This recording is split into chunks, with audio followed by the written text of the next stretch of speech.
The last time I saw my grandfather alive, he was working in his private lab, surrounded by circuits and prototype boards, his white hair wild as Einstein's. Alex, he'd said, looking up from his work with those sharp blue eyes that could pierce right through you. Remember what I always tell you.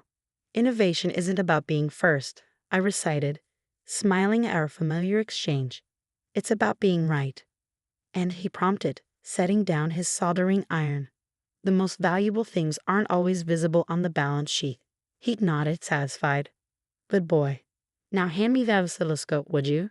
I was 28 then, fresh out of my PhD program in electrical engineering, working as a junior researcher at Quantum Tech, the company my grandfather had built from nothing into a billion-dollar technology empire. Everyone expected me to start at the top, but Grandpa insisted I begin in R&D just like he had 40 years ago. You need to understand how things work from the ground up, he'd said when I protested.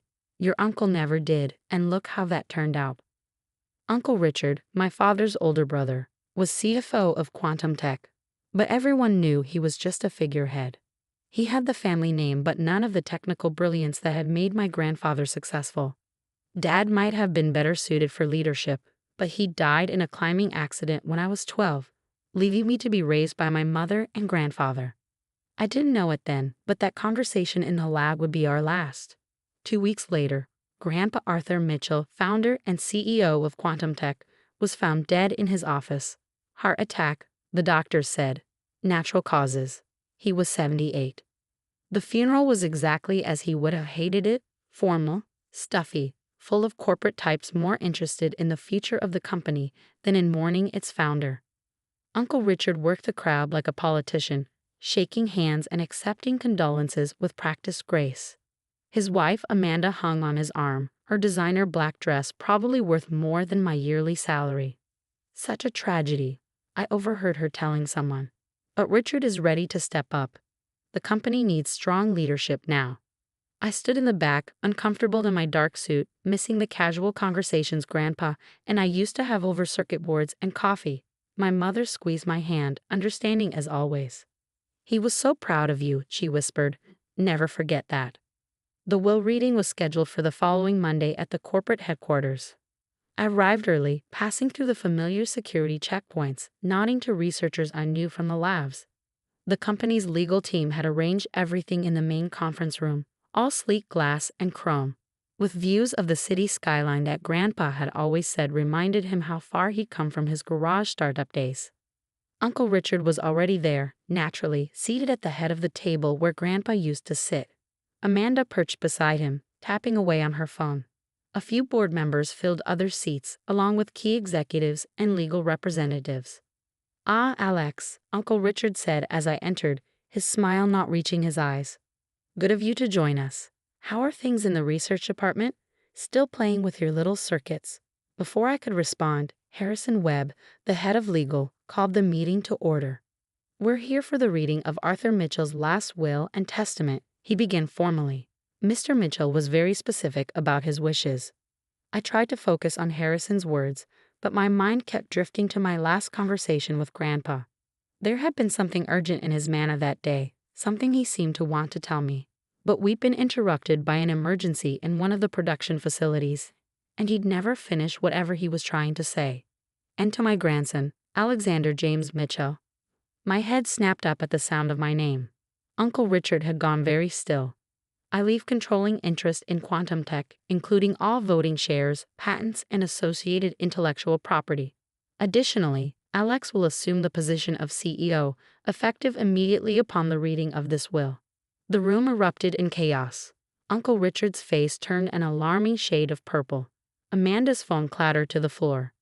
Board members started whispering furiously among themselves. This is ridiculous. Uncle Richard slammed his hand on the table. I'm the CFO. I've been running this company's finances for 20 years, and you're telling me Arthur left everything to this lab rat? Richard, Harrison said calmly, there's more. But Uncle Richard was on his feet now, pacing like a caged animal. He's not even 30. He has no business experience. He spends all his time tinkering in the basement labs like some overgrown science fair kid. Just like your father did, My mother's quiet voice cut through his tirade. She'd slipped into the room unnoticed during the commotion. Or have you forgotten how quantum tech started? That was different, Richard snapped. The industry was different. We need real leadership now, not some idealistic researcher who thinks he can follow in Arthur's footsteps. Mr. Webb, I said, keeping my voice steady despite the shock still reverberating through my system. You said there was more. Harrison nodded, shuffling his papers. Yes. There's a letter, to be read only in the presence of Alex and the board members. He glanced meaningfully at Amanda, who remained stubbornly in her seat. Private board members only, Harrison clarified. Amanda gathered her things and stormed out, shooting me a venomous look as she went. Once the room had cleared except for board members, Harrison opened a sealed envelope. The paper inside was covered in Grandpa's distinctive scrawl, not typed and formal like the will, but handwritten with the urgency I'd sensed in our last conversation. To the board of directors and my grandson Alex. Harrison read. If you're hearing this, then I ran out of time to tell you in person. Quantum tech is on the verge of something revolutionary. The work we've been doing in Lab Zero. Lab Zero? One of the board members interrupted. There is no Lab Zero. Oh, but there is. Harrison continued reading. Hidden beneath the main research facility. Only Alex and I knew about it. Inside, you'll find a future of quantum computing. A breakthrough that will change everything. But there are people who would kill for this technology, including some very close to home.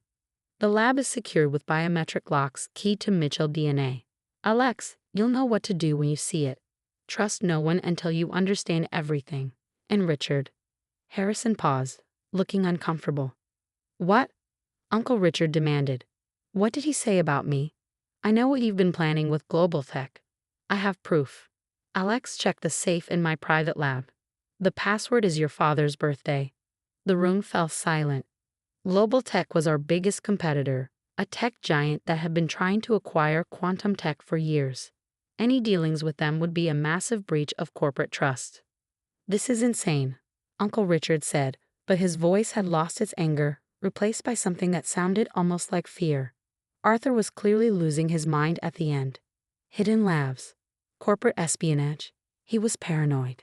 Nevertheless, Harrison said, these are his legal wishes. Alex is CEO, effective immediately. And given the serious nature of these allegations, I recommend a full audit of all executive communications and financial transactions. Uncle Richard stormed out of the room, nearly bowling over an assistant in his haste.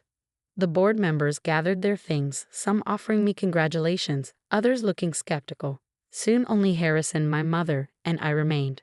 Alex, Harrison said quietly, your grandfather added something else, for your eyes only. He handed me a small envelope. Inside was a single piece of paper with just one line. The quantum key is in the music box. Be careful who you trust. The music box. I knew exactly which one he meant. A handmade wooden box that had sat on his desk for as long as I could remember. It played our favorite back piece, the one he taught me to play on piano when I was young.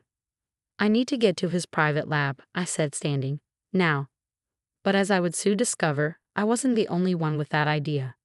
The security logs would later show that Uncle Richard had accessed the lab just minutes after leaving the conference room.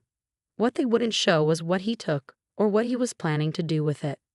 My grandfather's private lab was exactly as I remembered it from our last conversation.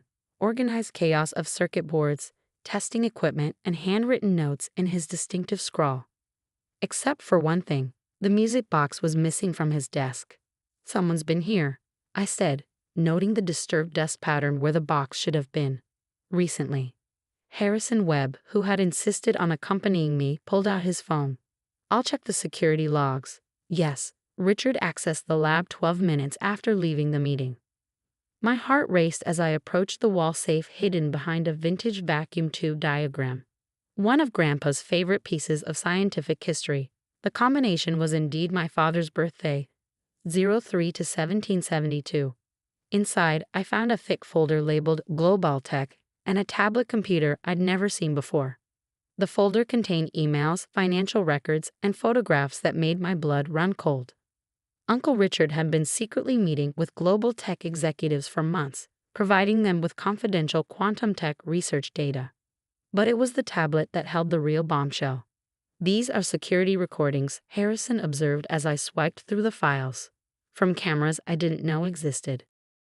The footage showed Uncle Richard in numerous clandestine meetings, not just with global tech executives, but with people I recognized from our own board.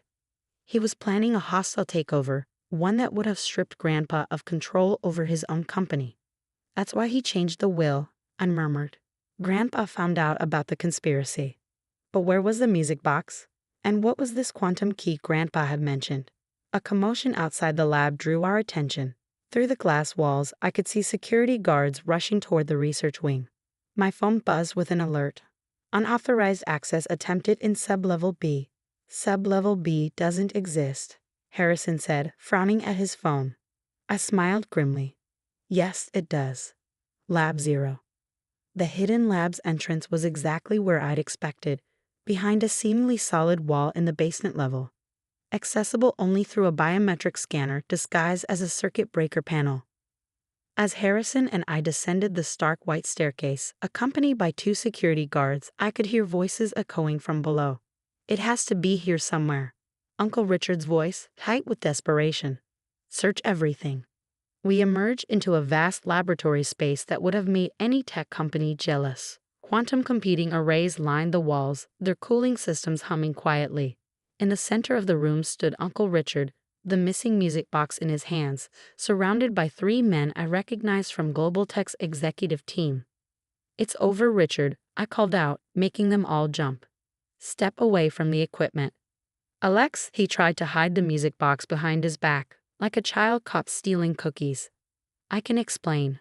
I'm protecting the company's interests. These men are here to steal our quantum computing breakthrough," I interrupted, "just like you've been stealing our other research." One of the Global Tech executives started edging toward the exit, but the security guards blocked his path. "You don't understand," Richard snarled. "This company needs real leadership, not some idealistic kid playing scientist. I've spent 20 years making backdoor deals and selling our technology to competitors." I pulled out my phone and played one of the security recordings. Richard's face went pale as his own voice filled the lab, discussing pricing for stolen trade secrets. "Where did you get that?" "Grandpa wasn't as oblivious as you thought. He knew what you were planning. That's why he made sure everything was documented." Richard's expression shifted from shock to calculation. "Fine. Let's make a deal. You're young. You don't want the burden of running a company this size. Global Tech is prepared to offer." "Put down the music box," I said quietly, "before I show the board what else is on this tablet." His hands tightened on the wooden box. This is nothing but a sentimental trinket. But if you think it's so important," he held it over the edge of a nearby workbench, "maybe we should negotiate." I smiled. "Go ahead. Drop it." Something in my tone made him hesitate. "What do you mean?" "The quantum key isn't in the music box, Uncle Richard. That was just Grandpa's way of identifying who we couldn't trust. The real breakthrough." I gestured to the quantum arrays humming around us. "It's already integrated into every system in this lab. Has been for months." "You're bluffing," one of the Global Tech executives said. "Our sources say the technology isn't operational yet." "Your sources," I said, walking over to a terminal, "were as reliable as your ethics." I typed in a command, and the screens around the lab lit up with a familiar back melody translated into quantum algorithms. "Grandpa and I completed the final tests 3 weeks ago." The patent applications were filed the next day. Richard's face contorted with rage. He hurled the music box at my head, but one of the security guards caught it mid-air. Within minutes, the lab was swarming with police and FBI agents. Harrison had quietly called them while I was keeping everyone distracted. "You'll regret this," Richard spat as he was led away in handcuffs. "You're nothing but a lab rat playing at being CEO." I picked up the music box, miraculously unharmed. "No, Uncle Richard. I'm exactly what Grandpa knew I could be. Someone who understands that real innovation isn't about being first, it's about being right." The next few weeks were a blur of legal proceedings, press conferences, and corporate restructuring. The evidence against Richard and his conspirators was overwhelming. The board, once they saw the security footage and financial records, voted unanimously to support my leadership. Quantum Tech stock actually rose when the news broke, The market apparently appreciated a CEO who could protect corporate secrets and innovate at the same time. The quantum computing breakthrough, when we officially announced it, exceeded even our most optimistic projections. 1 month after the confrontation in Lab Zero, I sat in what was now my office, the music box restored to its place on the desk. My mother had just left after helping me hang a new piece of art. The vintage vacuum tube diagram that had hidden Grandpa's safe, now framed and mounted where I could see it every day. A knock at the door interrupted my thoughts. It was Dr. Chen, one of our senior researchers, practically bouncing with excitement. "Alex, the quantum network test results, they're even better than we predicted. Your grandfather's theories about quantum entanglement were spot on." I smiled, remembering all those late nights in the lab with Grandpa, discussing theories that seemed impossible then. "Show me," I said, following her toward the research wing. As we walked, we passed the wall of CEO portraits. Grandpa's photo was there now, right next to where mine would eventually hang. His eyes seemed to twinkle with that familiar mix of mischief and brilliance. "Innovation isn't about being first," I whispered. "It's about being right." And somewhere I was sure Grandpa was smiling. In the months that followed, quantum tech flourished under the new direction.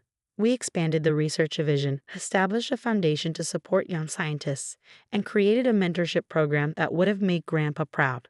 Uncle Richard and his co-conspirators face federal charges for corporate espionage and fraud. The music box still sits on my desk, playing Batch whenever I need inspiration. Inside, where Richard never thought to look, is an old photograph of Grandpa and me in his original garage lab. Both of us covered in solder burns and grinning like mad scientists. On the back, in his handwriting, is the real key to everything. The most valuable things aren't always visible on the balance sheet: love, trust, and the courage to do what's right. Never forget where we came from, and never stop looking toward where we're going. Love, Grandpa. Sometimes, late at night when I'm working in Lab Zero, I swear I can feel his presence in the hum of the quantum arrays, in the elegant dance of electrons and algorithms, in the endless possibility of discovery. And I know that while Richard saw only dollar signs and corporate power, Grandpa saw something far more valuable: the future and someone he trusted to guide it. Innovation isn't about being first, it's about being right. And sometimes being right means honoring the past while building the future, one quantum bit at a time.